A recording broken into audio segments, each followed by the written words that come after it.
আসসালামু আলাইকুম। আজকে জাকের আলী অনিকের ব্যাটিং আপনারা যারা দেখেন নাই, ঠিক তাদের জন্যই আজকে আমার এই ভিডিওটা। কি পরিমাণ ভালো মানের ব্যাটিং আসলে করা যায়, জাকের আলী অনিক এর দৃষ্টান্ত উদাহরণ। জাকের আলী অনিক শুধু যে আজকের ম্যাচে এতটা ভালো খেলেছে তাই না, আর কন্টিনিউয়াসলি মোটামুটি অনেকগুলো ম্যাচই জাতীয় দলে চান্স পাওয়ার পর সে ভালো খেলেছে। তার মধ্যে আজকে ম্যাচ উইনিং যে পারফরমেন্সটা করলো, যারা আজকে জাকের আলী অনিকের ব্যাটিং দেখেন নাই তাদের জন্য আমি একটু এটা আজকের ভিডিওটা। আজকে ফজর নামাজ পড়ার পর আমার খেয়াল নাই যে আজকে যে বাংলাদেশের ফাইনাল খেলা, টি-20 ফাইনাল খেলা, তো মোবাইলটা হাতে নিলাম ফজর নামাজ পড়ার পরে। শুক্রবার দিন আমি সবসময় অন্যান্য বারের চেয়েতে আমি চেষ্টা করি শুক্রবার দিন খুব ভোরে উঠে একটু হাঁটাহাঁটি করবো, এটা আমার ভালো লাগে।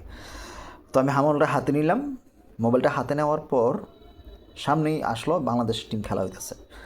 তো আমি শুরু দেখলাম যে খুব ভালো খেলতেছে, প্রথম থেকে ভালো খেলতেছে, মোটামুটি 100 রানের আগে উইকেটও কম, মোটামুটি 12 ওভার 100 এরকম। তারপরে হঠাৎ করে কয়েকটা উইকেটের পতন, তো মনটা একটু খারাপ হয়ে গেছিলো। আর জাকের আলী অনিকে মূলত ওই সময়টা বিলেন হয়ে গেছিলো। শামীম পাটোয়ারিকে যেভাবে আউট করলো, আসলে শামীম পাটোয়ারিকে প্রথম মনে হয়েছিল যে শামীম পাটোয়ারি আউট না, জাকের আলী অনিক আউট, কিন্তু জাকের আলী অনিক সে পিচ ক্রস করে আর শামীম পাটোয়ারি সে পরে ক্রস করে। তো এই যে আপনারা যে ছবিটা দেখতে পাচ্ছেন ঠিক সেম এই জিনিসটা হয়েছে।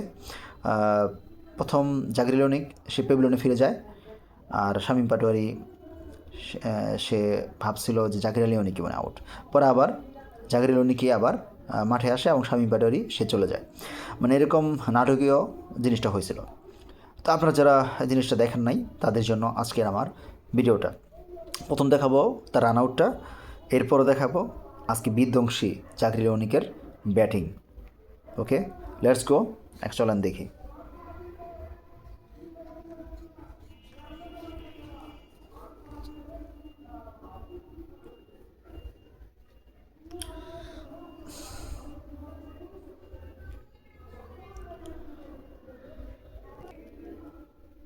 রান আউটের শিকার হয়ে মেজাজ হারিয়ে উচ্চ স্বরে চিৎকার করতে থাকেন জাকের আলী অনিক। নিজেকে আউট ভেবে মাঠ ছাড়ার পর জানতে পারলেন মূলত তিনি নন বরং শামীম পাটোয়ারি ছিলেন আউট। যেখানে প্যাড, হেলমেট এবং কি জাতীয় দলের জার্সি খুলে ড্রেসিং রুমে বসে রাগ ছাড়ছিলেন জাকের, সেখানে আবারও তড়িঘড়ি করে সবকিছু পরে মাঠের মধ্যে প্রবেশ করেন তিনি। আর অপরদিকে শামীম পাটোয়ারি, যিনি নিজেকে নট আউট মনে করেছিলেন, টিভি রিপ্লাই দেখার পর বোঝা যায় জাকের নয় বরং শামীম পাটোয়ারি ছিলেন মূলত আউট। তাও কিনা নিজের ভুলের জন্য এমন দুর্ভাগ্যজনক আউটের শিকার হয়েছেন তিনি। মাঝে শামীম পাটোয়ারি যখন প্যাভিলিয়নে ফিরে যাচ্ছিলেন এবং জাকের আলী অনিক আবারও মাঠের মধ্যে প্রবেশ করছিলেন, সেই সময় কেউই একজন আরেকজনের দিকে তাকায়নি। মূলত ভুল বোঝাবুঝি মানে একটু থেকে ভুল বোঝাবুঝি হয়েছিল, এই জন্যই মনে হয়। নাটকীয়তা যেন এখানেই শেষ হয়। তবে আমি একটা জিনিস অ্যাড করি যে জাকের আলী অনিক সে শামীম পাটোয়ারি এর আগেই মাঠটা ক্রস করে ফেলে। আসলে আমরা সচরাচর আগে যখন মাঠে খেলতাম তখন আমি চাইতাম যে যাতে আমার বিপরীতে যে আছে সেই ব্যাটসম্যানটা আউট হোক আর আমি তাদের রান করে ফেলি, মানে ক্রস করি পিচ, যাতে সে আউট হয় আমি যাতে না আউট হই, এরকম জিনিসটা হয়েছিল। তবে করার কারণ আছে, কারণ জাকের আলী অনিক সে নির্ভরযোগ্য ব্যাটসম্যান। তার ট্যালেন্টের মাধ্যমে তার প্রতি তার মনের ভিতরে একটা আত্মবিশ্বাস ছিল, সে পারবে, শেষ করতে পারবে, ফিনিশিং দিতে পারবে। কিন্তু আসলে শামীম পাটোয়ারি সে ফিনিশিং করতে পারে না, সে দুর্দান্ত কয়েকটা শট করে তারপর আউট হয়ে যায়। কিন্তু জাকের আলী অনিক শেষ পর্যন্ত সে যদি থাকে এবং থাকতে পারে, তার এই কনফিডেন্সটা ছিল, এই জন্যই সে হয়তো চাইছিল যে জাকের আলী অনিক থাকে এবং শামীম পাটোয়ারি যাতে আউট হয়ে যায়, সেটাই চাইছিল হয়তো।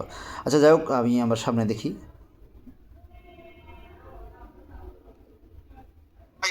সেই রান আউট হয়ে যাবার ঠিক এক বল পরে আরো একটি রান আউটের দেখা মেলে। আবার আউট করছে মেহেদী মাহিদিরে। এক ওভারে পরপর 2 ঠিকই রান আউটের দৃশ্য দেখে অবাক টাইগার ভক্ত সমর্থকেরা। যেখানে ম্যাচ বাংলাদেশের নিয়ন্ত্রণে ছিল সেখানে এক ওভারেই যেন পাল্টে যায় পুরো প্রেক্ষাপট। মানে দুটো আর এই ব্যাটসম্যান সব ঘটনা ঘটে মূলত দলীয় 14তম ওভারের সময়। রাইট। টস জিতে একাদশে একটি পরিবর্তন এনে এই দিন ব্যাটিং করতে আসে বাংলাদেশ। গেল বেশ কয়েকটা ম্যাচে বাংলাদেশের ওপেনিং মোটেও ভালো হয়নি। আচ্ছা, যাই হোক, এখন সে এক ওভারেই পরপর দুইটা ব্যাটসম্যানকে আউট করে। এতে করে জাকির আলী অনিকের মনটা একটু খারাপ ছিল এবং তার মধ্যে জিত কাজ করছিল। আর জিত যে আসলে কী করতে পারে সেটা আপনাদের মাধ্যমে মাঝে এখন আমি তুলে ধরবো। জাকির আলী অনিক কী দুর্দান্তভাবে তার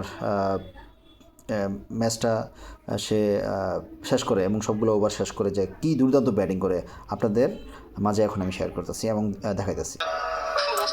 দেখতে থাকুন জাকির আলী অনিকের ব্যাটিং। সে ম্যাক্সিমাম বলই চাইছিল যে অফ স্টাম্পের বাইরে এসে খেলতে। শট, মানে কি শট, মানে সে চাইতেছিল কি, মানে বলটা পড়া মাত্রই ক্রিজে পড়া মাত্র সে ব্যাট চালাবে। এটা আমার ফেভারিট শট। আমি ম্যাক্সিমাম ম্যাচগুলোতে আমি যদি খেলি, এলাকার মধ্যে দৌড়া খেলাতেও খেলি, আমি সবসময় চেষ্টা করি যেখানে বলটা পড়বে সাথে সাথে ব্যাট চালালে খুব সুন্দরভাবে ব্যাটে বলটা লাগে এবং বাউন্ডারি হয়। ঠিক সেমভাবে সে ব্যাটিং চালাইছে। এই বলটাতে ছিল লেগে 6 মারতে। ওহ, মাথা নষ্ট শট। সে আগের বলটা সে অফ স্টাম্পের বলে লেগে চাইছিল, এখন কিন্তু সে ওই বলটা থেকে শিক্ষা নিছে। সে কী করছে, অফের বলটা অফে খেলছে, স্টারে খেলছে। This is my favourite shots. মানে সেই লেভেলে ব্যাটিং সে, তার সেই স্টেট ব্যাট চালায় সবসময়। ঠিক সেম আমি ওই ব্যাটিং করি। কি ট্যালেন্ট! সে সামনে আগাইছে, ডাউন দুই উইডে যাওয়ার কারণে বলার স্লো দিছে, সে ব্যাগে আইছে, সেও স্লো ব্যাট চালাইছে, সে মারে নাই। What a batting! কিন্তু বাউন্স খাইছে, সে লেগে মারল।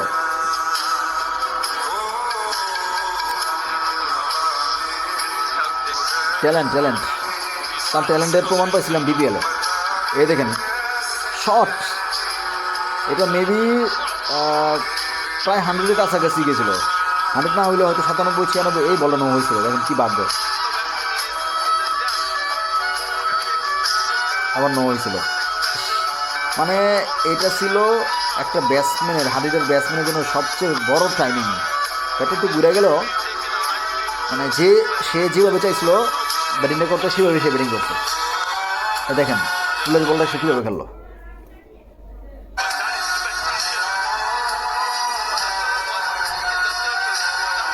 শট, সুন্দর বলটা সে অফে মেরে দিছে, জাস্ট টাচ দিছে, আবার অফ স্টাম্পে। মানে বোলিংয়ে মাথা নষ্ট, যে আসলে কী করবে সে।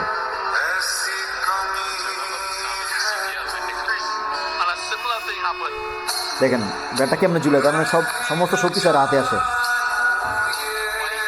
একটা ব্যাটসম্যান প্রতিটা বল সে মারার জন্য প্রস্তুত। এ যাবৎকালে বাংলাদেশের ব্যাটসম্যান এরকম দেখছেন, একজন জেনুইন ব্যাটসম্যান, সে কিন্তু মাশরাফির মতো না যে একটা মারবে, একটা বলে মানে একটা 6 মারতে পারবো, পরে 6 মারতে পারতো না। সে প্রতিটা বলে 6 মারার জন্য প্রস্তুত এবং তার মধ্যে এবিলিটি আছে। এই যে শট, সেটা অফ স্টাম্প, প্রত্যেকটা বলই কিন্তু সে অফ স্টাম্পে জিতেছে, আবার অফ স্টাম্পে। মানে কোনো বোলিং দিয়ে সে প্রাধান্য দিতেছে না। আমরা বাংলাদেশের ব্যাটসম্যান এখন দুর্বল না, দেখেন অফ স্টাম্প, প্রতিটা বল অফ স্টাম্প। বোলিং চিন্তা করতেছে যে কী প্রতিটা বলে দিয়ে মারার চেষ্টা করে, কোনো সময় করতেছে না একটা বলও। এটা পিছনে হয়েছে, এই সাইড হয়ে গেছে। Feeling miss. রান কেমনে আসে জাকির আলী অনিক যখন বিপিএলে খেলছে, প্রতিটা ম্যাচই দেখছি সে রান করার জন্য প্রস্তুত এবং সে খুব চঞ্চল একটা ব্যাটসম্যান। প্রতিটা বলে সে রান করতে হবে। এই দেখেন হাতের শক্তি কেমনে আসে। এই যে শট, একটু সামনে গিয়ে পড়ছে, যার কপালটা ভালো। শট, মাথা নষ্ট শট। সে এই শটগুলো করতে সবচেয়ে বেশি পছন্দ করে এবং সেই শটগুলো আজকে দেখাইছে, হয়ে গেছে, ম্যাক্সিমাম শটগুলো হয়েছে। হ্যাঁ, মানে আমাদের এই জাকিরের সামনে অবিশ্রামী বল করলে যে বল মিস হইব কোনো চান্স নাই, সে অবিশ্রামী দিতেছে এবং সে মারার চেষ্টা করতেছে। ব্যাট কেমনি ঝুলে দেখেন, এই যে এটা ছয় মনে হয়, এটা ছয় হয়েছে। মানে প্রতিটা বলে আমি দেখছি আজকে মঞ্জু হয়ে গেছে। মানে আগের মতো আসলে খেলাগুলো আমার এতটা দেখিনি। আমি আগে দেখতাম বেশি খেলা, আমার বাবা আমি মিলাদ ম্যাচ দেখতাম। এখন বাংলাদেশ ম্যাক্সিমাম আমি জিতে, এই জন্য সেটা দিন। আর শট, এই শটগুলো দেখেন, কয়েকটা শট করলো ঠিক সেম শটগুলো, সেই লেভেলের শট ফিনিশিং করে দিল। মানে লাস্ট বললো কিন্তু ছয় মারছে। এই যাবৎকালে আপনারা কি দেখছেন মানে এই ধরনের ব্যাটসম্যান? এই যাবৎকালে আপনারা কি দেখছেন এই ধরনের ব্যাটসম্যান? দেখেন নাই। জাকির আলী বাংলাদেশের জন্য ইনশাল্লাহ এক অ্যাসেট হবে এবং সেইভাবে সে আগে জিতেছে। ওকে, নেক্সট টাইম অন্য কোনো ভিডিওতে দেখা হবে। See you again.